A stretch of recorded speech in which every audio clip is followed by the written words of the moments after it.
Hola, hoy les haremos un análisis sobre lo que pasó en Siloé y en Ciudad Jardín en el marco del paro nacional. Les hablaremos Carlos Chávez, Nicole Rodríguez y yo, Daniel Jiménez. Comencemos.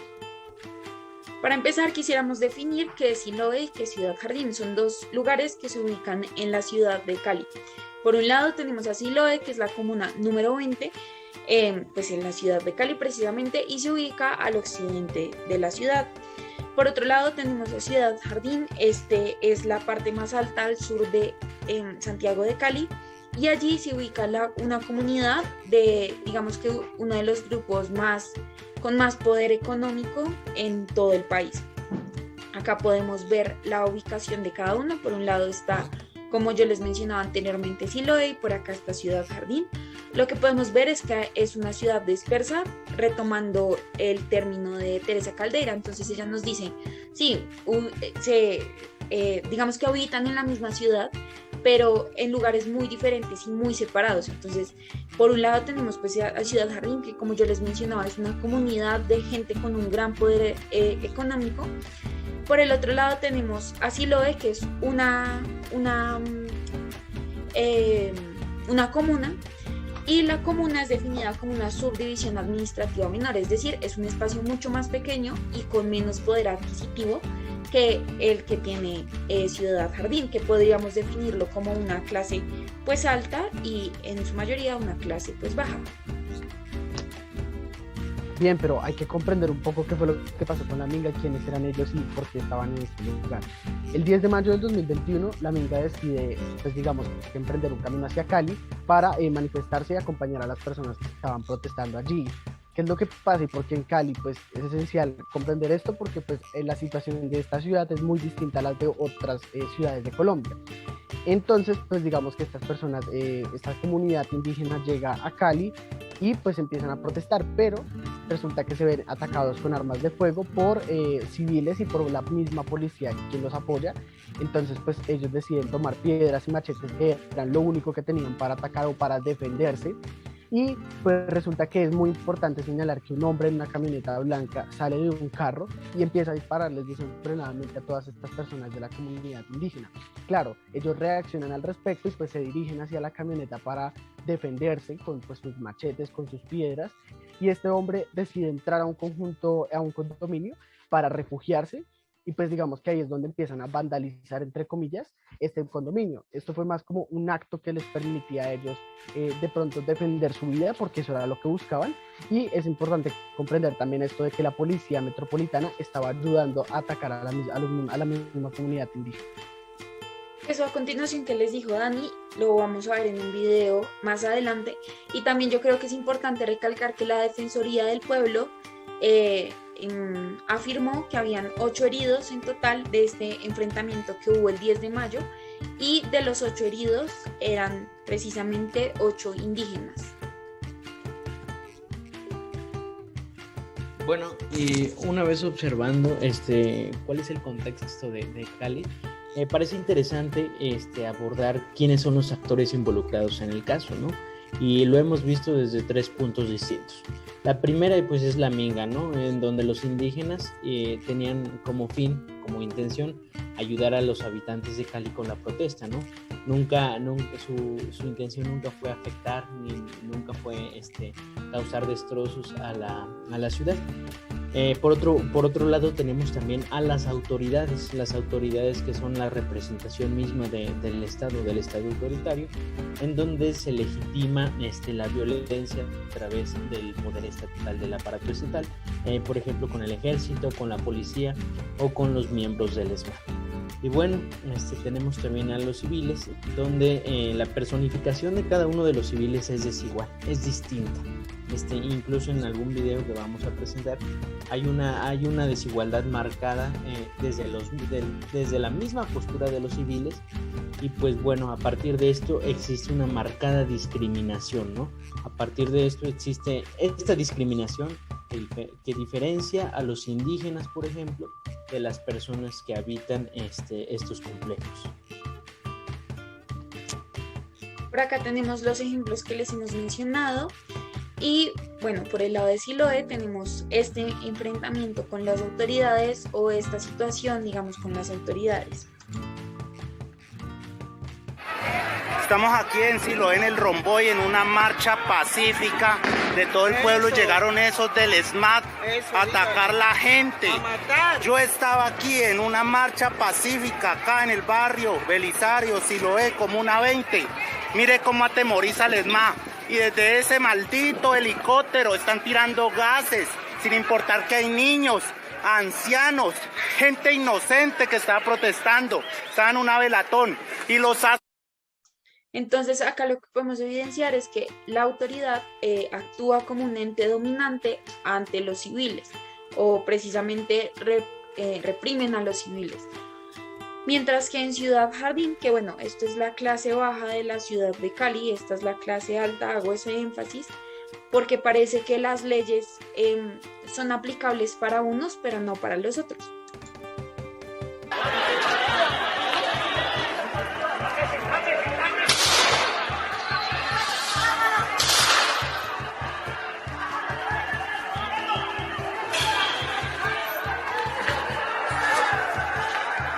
Lo que evidenciamos aquí es el conflicto que al principio Daniel les estaba mencionando sobre que no querían dejarlos entrar a Ciudad Jardín.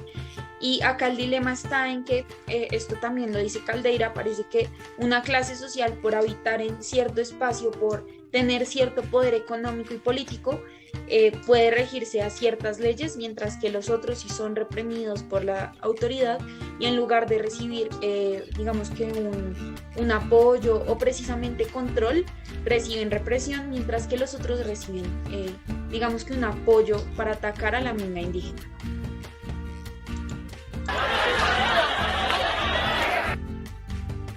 Bueno, también pues cabe resaltar algunas cosas importantes en estos videos que pues ahorita veíamos, y esto lo podemos sacar con algunos elementos importantes de la grilla de prácticas espaciales de David Harvey. Primero, en la dimensión de las prácticas espaciales, que es aquello que es experimentado, podemos ver en la dominación y control del espacio cómo se establece que la propiedad privada de la tierra, en este caso pueden ser los vecindarios, los condominios, que son exclusivos, como hay una zonificación excluyente y otras formas de control social.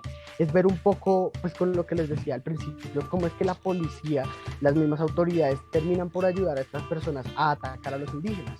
En parte esto se debe a que precisamente aquí hay una forma de control social en donde ellos pues son de una clase social muy diferente a los indígenas, y en ese orden de ideas se ejerce la violencia para defender, digamos que su territorio, por decirlo así.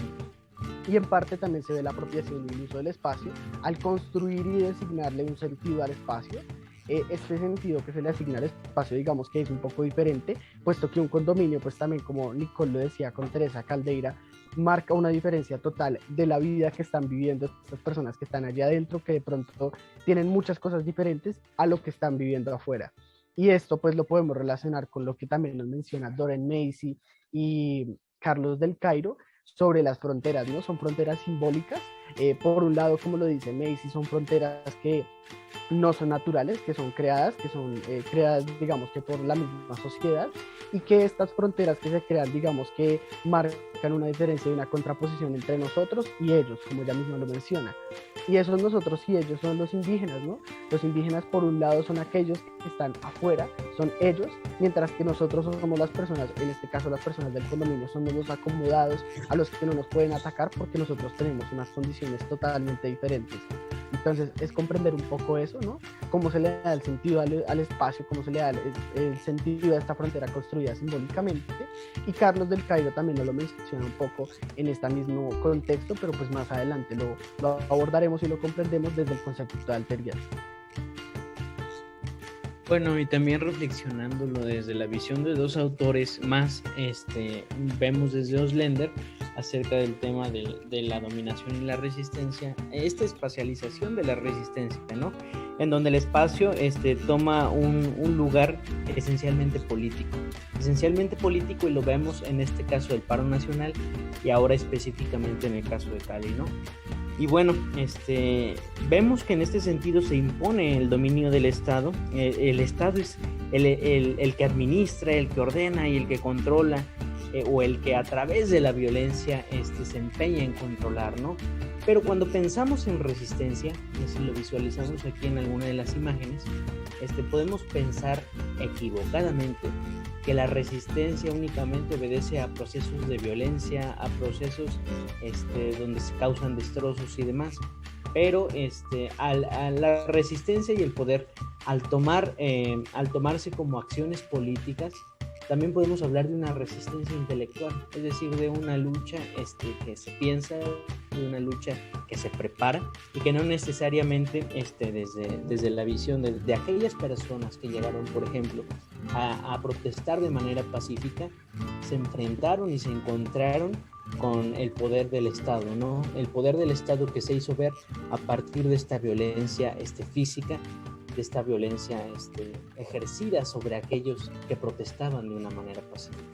Entonces, pues podemos ver desde Ausländer esto, ¿no?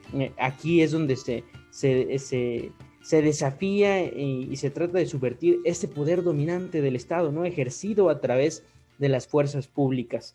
Y por eso esto toma parte de la política esencial de la resistencia, ¿no? Esta política articulada tanto de un lado como de otro, pero de una política que busca ante todo terminar con las formas de protesta, con las situaciones de violencia. Y bueno, aquí también podemos dar cuenta del potencial que tiene lo local frente a los procesos globales, ¿no? Frente a los procesos de la globalización, de manera que el lugar toma relevancia y cómo lo local muchas veces se enfrenta también a estos dominantes impuestos. En este sentido también pensamos en Harvey y el derecho a la ciudad, ¿no? La ciudad como un contenedor, como un espacio donde existen problemáticas, donde existen realidades y necesidades distintas, donde la atención es distinta, como lo mencionaba Nicolás hace un momento, ¿no? Tal pareciera que los derechos no son aplicados y las leyes no son aplicadas de manera igualitaria para unos. Quizá, y lo podemos pensar así, las leyes son para aquellos que las pueden pagar.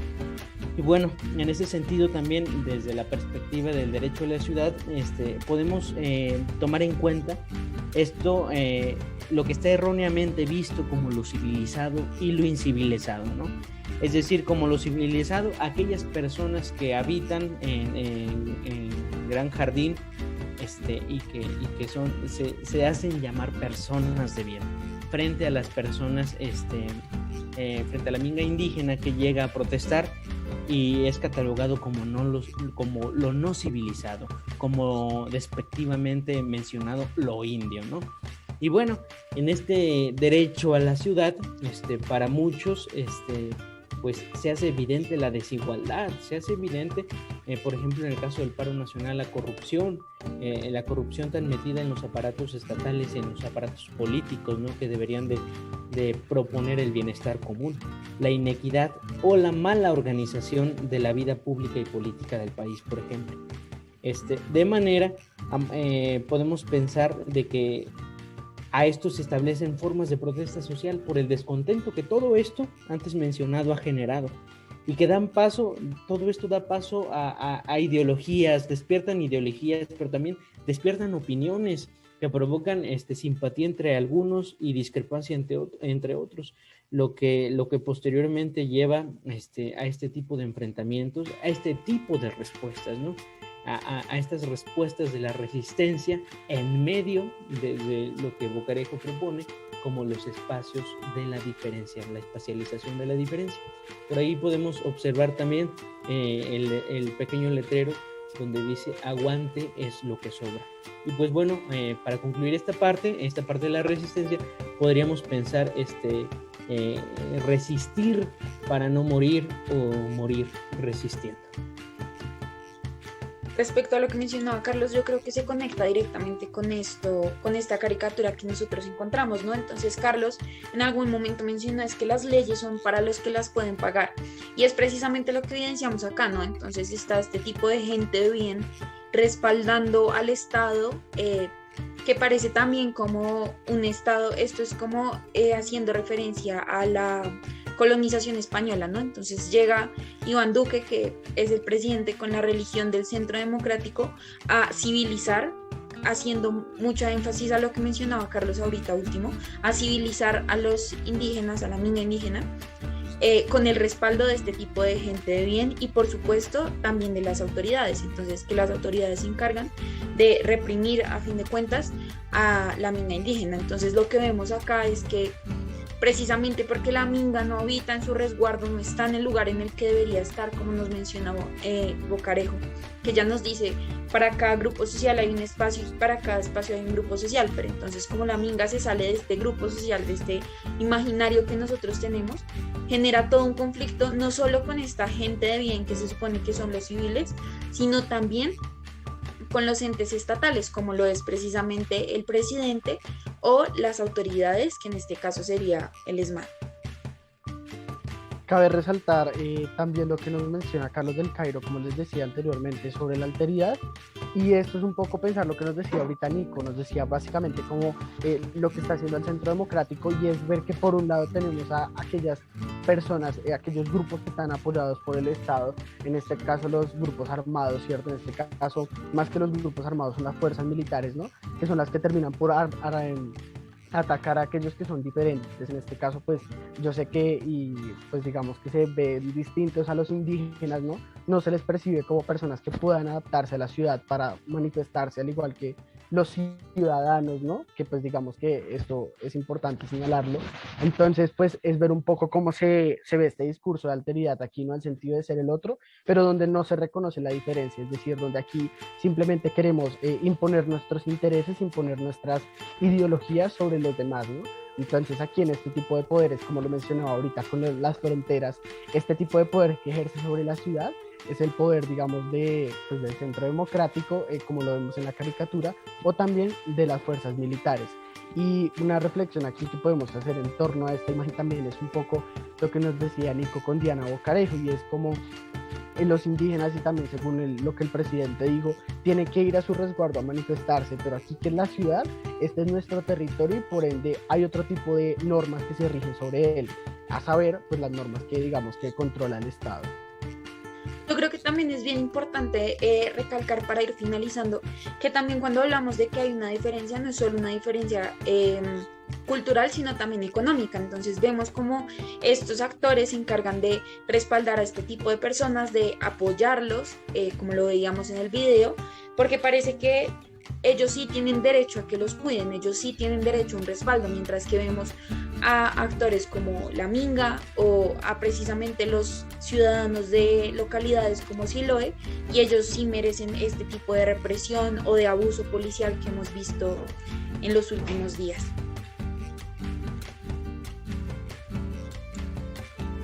Por acá estarían nuestras referencias y creo que eso es todo por el día de hoy. Muchas gracias.